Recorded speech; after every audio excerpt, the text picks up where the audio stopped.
quelques jours plus tôt, avant que la guerre soit finie. On meurt encore autour de Saigon. Les armées révolutionnaires accentuent leur pression. Madame Dunk sait qu'elle a gagné, mais d'autres, comme ces jeunes soldats sudistes, continuent à se battre, animés par on ne sait quel espoir. Certains, par la force de l'habitude et la logique de la guerre, d'autres, par crainte de la vie, par la pression.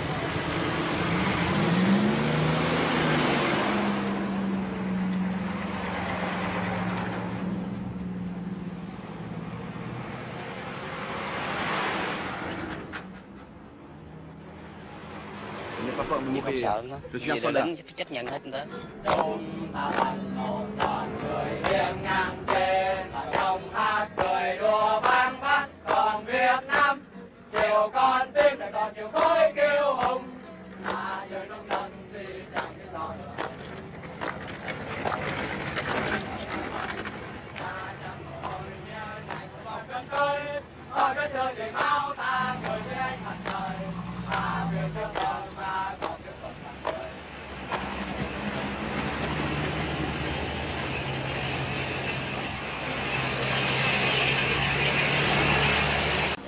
Si tout le monde cherche à s'en aller, à s'enfuir, et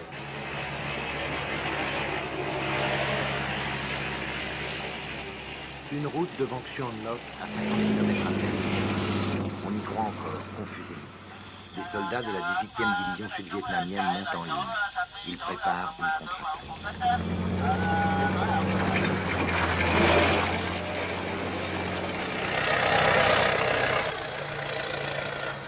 Une fortification dérisoire pour tenter de stabiliser un front qui n'existe plus. La 18e division attend une attaque frontale, mais les Bedoy ne jouent pas le jeu. Ils contournent les défenses en tenaille. Le 27 avril au matin, c'est la dernière véritable bataille de la guerre du Vietnam, à Trang Bom, à 40 km de Saigon. Vous avez déjà vu ces images au journal télévisé, le dernier document que nous avons pu expédier vers Paris avant que les communications soient coupées pour un mois.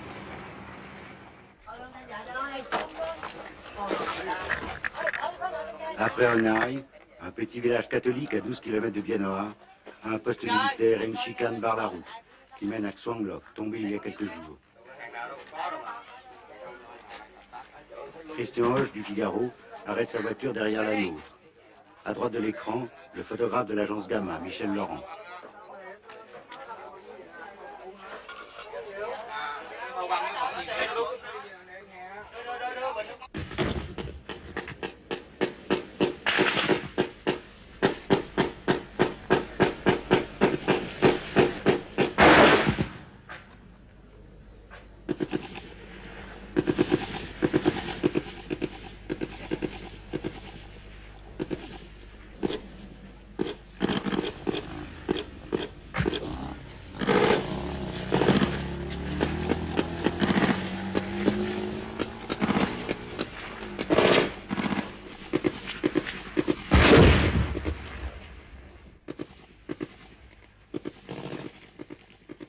Jean-Pierre Moscardo va se replier en faisant signe à l'ingénieur du son, Claude Fabre.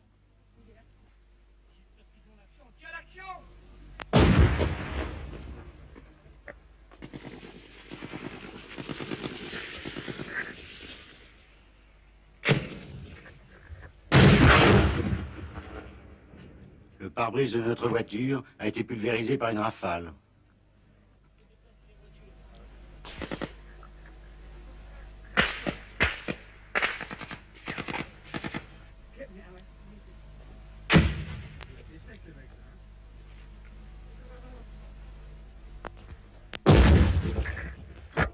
La voiture du Figaro est touchée par un obus de mortier.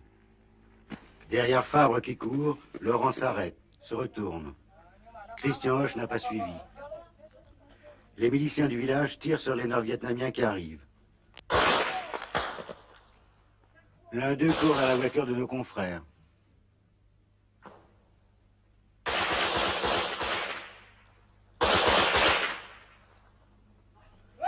L'armée régulière a fui, seuls les miliciens résistent.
Templiers! Oh! Oh, les enfants!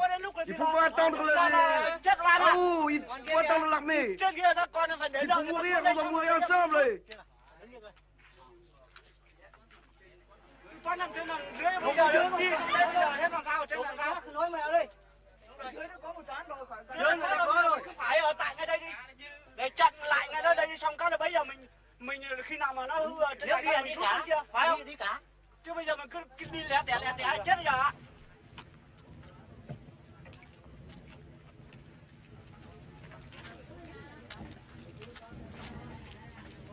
Xen vào giữa nó xen vào quãng giữa nó đánh mình làm sao mình chịu nổi được. Tôi nên tự vệ làm gì có. Ils sont trop nombreux. Nous n'avions pas d'armes modernes. Khi tụi tôi bắn Nous nó sommes obligés de fuir. trong cái chắn chiến xa đó. Thì nó lên thì tụi tôi lại bắn nó lại dặn xuống rồi nó tiến lên nhiều quá tụi tôi có ít nên tự vệ thì tụi tôi không có vũ khí.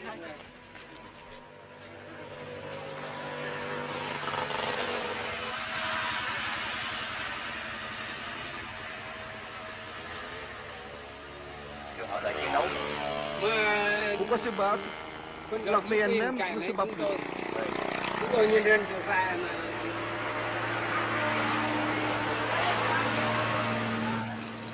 Chạy mà tiếng gào chạy đi xuống dưới ăn đi. Em ở dưới này Bắc Ninh thì bảo vệ lấy gạo không lấy được nữa.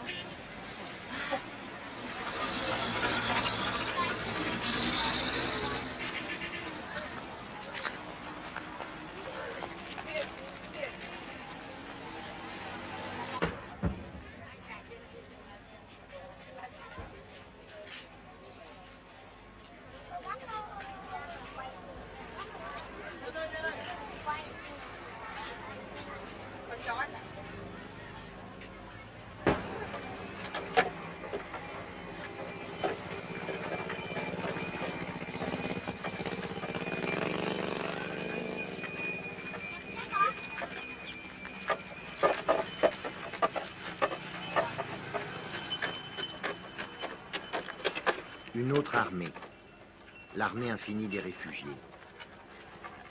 Seuls quelques miliciens catholiques, déjà réfugiés du Nord, ont fait le coup de feu à la porte de leur village. L'armée régulière s'est évaporée.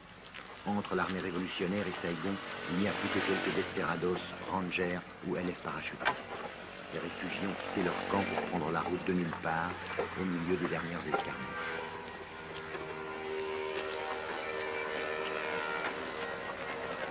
La plupart de ces réfugiés sont des montagnards qui en sont à leur deuxième, à leur troisième ou à leur 10e exode.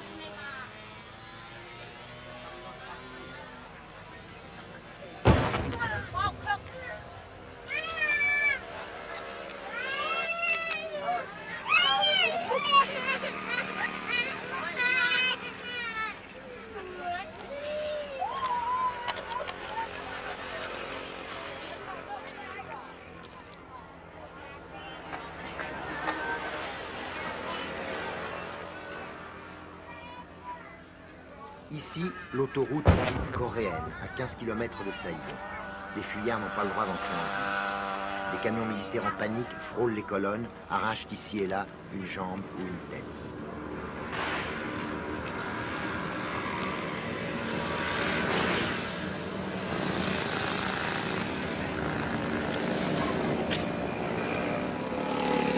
Les réfugiés marchent toujours, sans un mot, avec un courage tranquille qui a stupéfié tous les témoins. Le dernier chaos, les dernières misères de l'interminable guerre qui se termine.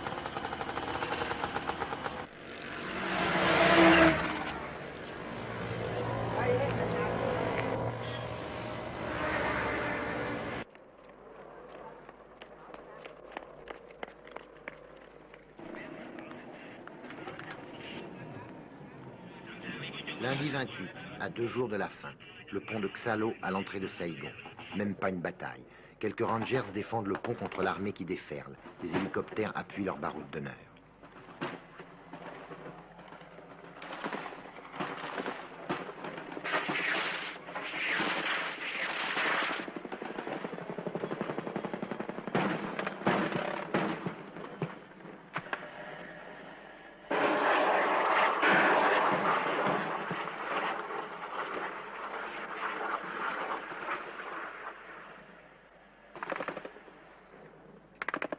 De l'autre côté de la rivière, des silhouettes.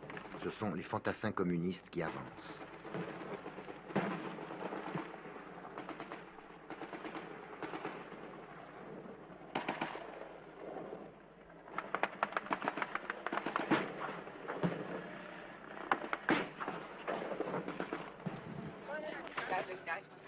Ne cours plus. Je ne vais pas mourir, n'est-ce pas? Pitié. J'ai trop de sang qui coule. Arrêtez le sang, arrêtez le sang.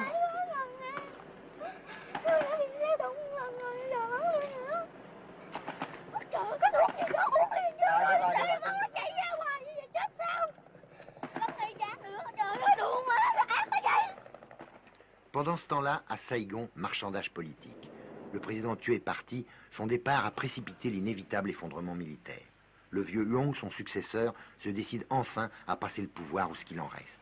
Le général Min aura juste le temps de capituler et d'épargner à Saïgon l'apocalypse du pilonnage d'artillerie et des combats de rue maison par maison.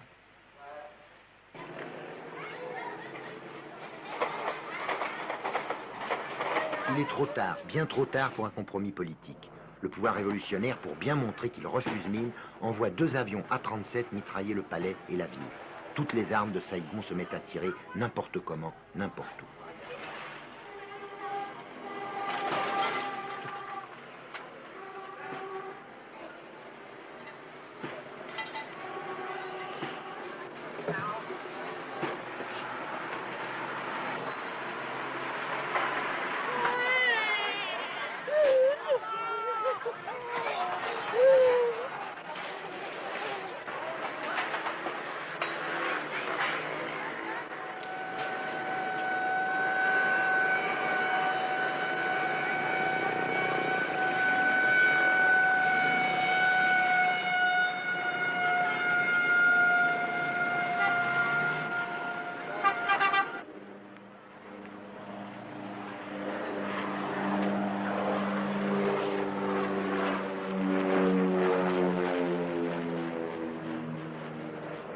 Mardi 29, le commencement de la fin.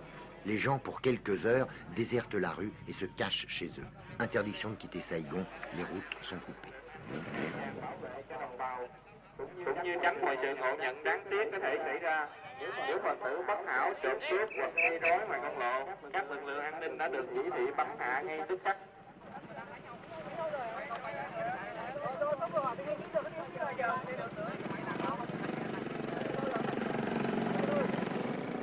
Theo thông cáo số 19 của Tòa an ninh, lệnh giới nghiêm đã được ban hành 24/24.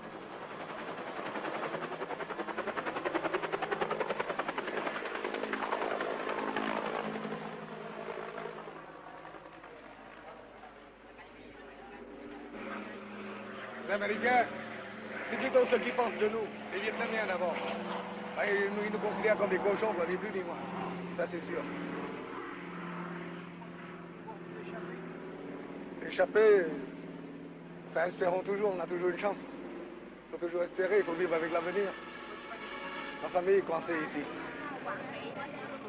La fièvre monte devant l'ambassade américaine où s'entassent des Vietnamiens prêts à tout pour s'embarquer dans les hélicoptères. Pour éviter la honte d'un départ politique à froid, les Américains ont attendu d'avoir les baïonnettes communistes dans le dos.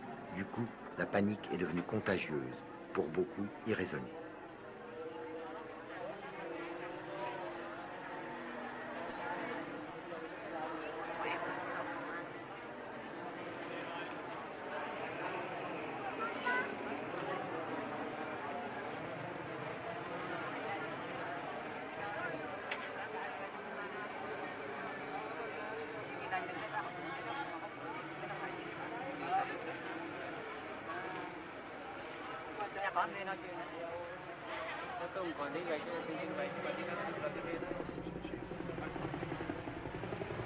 Des dizaines, des centaines d'hélicoptères se sont succédés jusqu'au matin sur le toit de l'ambassade et des bâtiments étrangers.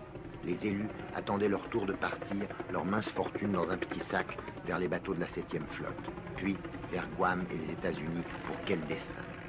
Les Vietnamiens ont payé jusqu'à 15 000 $ leur droit de passage. Il y a eu des scènes violentes et terribles aux portes gardées par des marines en armes.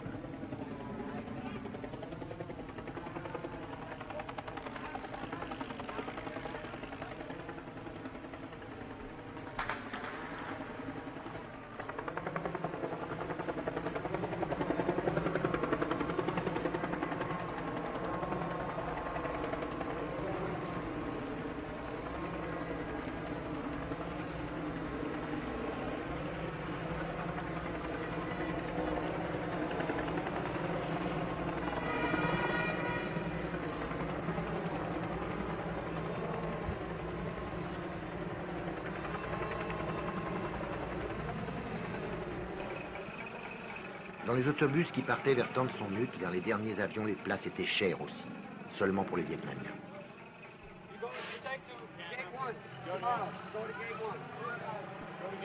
Not here, that's for American TCN, not for Vietnamese. Tomorrow, go to gate 1, okay? No, I know, but I have to agree. You have to go to gate 1.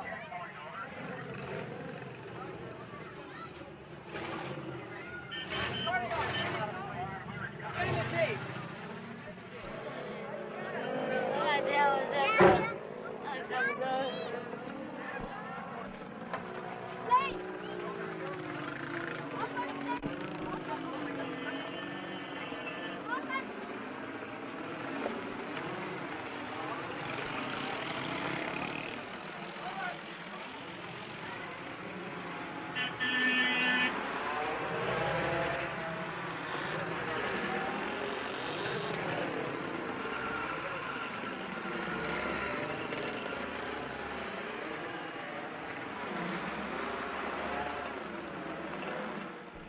Pourquoi vous partez?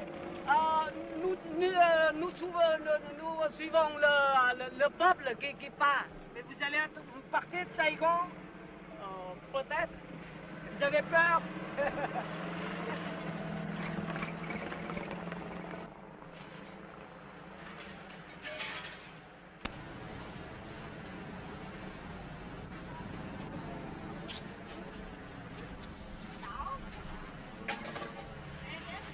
Mercredi matin, le dernier hélicoptère n'avait pas encore décollé que le pillage des bâtiments américains commençait. L'ambassade, les PX, les appartements désertés, tout a été nettoyé, méthodiquement, dans l'ordre, sans cri ni bagarre. Avec ou sans uniforme, soldats et policiers participaient au déménagement. Pas une bride perdue. C'était comme une dernière vengeance, une façon de se payer sur les richesses du passé qui n'avaient pas suffi à conjurer le destin.